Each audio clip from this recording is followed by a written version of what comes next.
Hi, we are Bryan and Kaz Sands, and we are pastors currently based in Honolulu, Hawaii. And we believe God has been putting on our hearts a desire to start a church. And here's what we're really passionate about when it comes to the kind of church that we are dreaming about starting. After many years in ministry, tons of online discussions, and hundreds of conversations I've had while driving for Uber, it has become abundantly clear to me that people know more about what Christianity is against rather than what Christianity is for. And that is a shame. Recently, one of my Uber passengers said to me, I know what Christianity is for. It's for judging and hating others. And that breaks my heart. I mean, what a stark contrast to the time of Jesus when the outcasts, the marginalized, the sinners, they were the ones who wanted to be around him.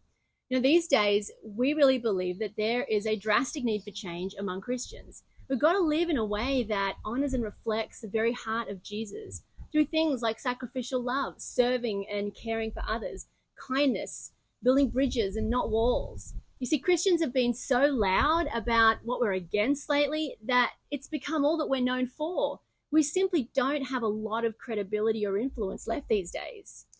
Our heart is to be a church that is known more for what we are for than what we are against. We want to help people meet Jesus.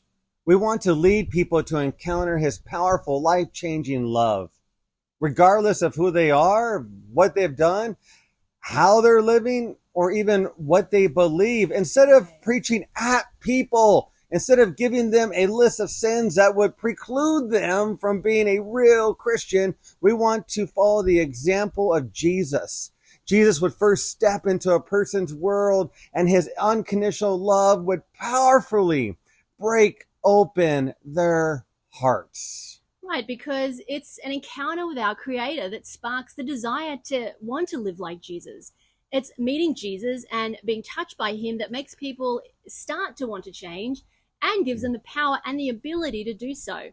Change lives, they come second and really only with the help of the Holy Spirit. See, we're more concerned about walking with people, building relationships where we earn the right to have honest conversations, and also where we let the Holy Spirit move and convict. And then we want to give people the autonomy to make their own choices and changes as they are then led by the Holy Spirit when they're ready, and in which we'll, of course, guide them in, but not demand that they change when and how we think they should. This doesn't mean that we'll shy away from tough topics, just that we want to talk about them in a manner that is respectful and in conversation and relationship rather than in a way that causes division and makes people feel excluded. Yeah, we want our gatherings to be a safe place for people to come and to thrive. It's no secret that people have been hurt in life, and not by just those outside the church, but sadly also those in the church. In fact, clergy abuse in the United States is rapidly on the rise. When trusted pastors and leaders commit abuse, it's unfathomable and truly destroys a person's soul. So we want to be part of the healing process for people who have had this experience.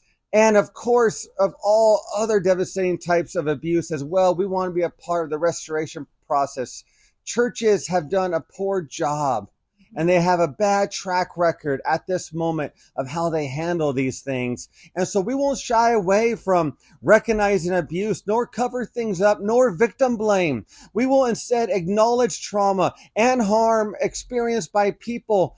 As we offer a place for them to heal, we will be aware and sensitive that those who have been abused are often triggered by just walking into a church. That's right. And so we want to be a trauma informed church. We want to equip and train our team and our members to be able to properly care for the hurting so that we don't unintentionally re traumatize people.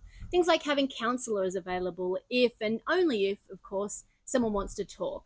We want to walk with people on the path to healing and restoration and even support them in their quest for justice if that's what they want and need. See, we believe that the church simply must step up and start to have a complete turnaround in how they handle abuse.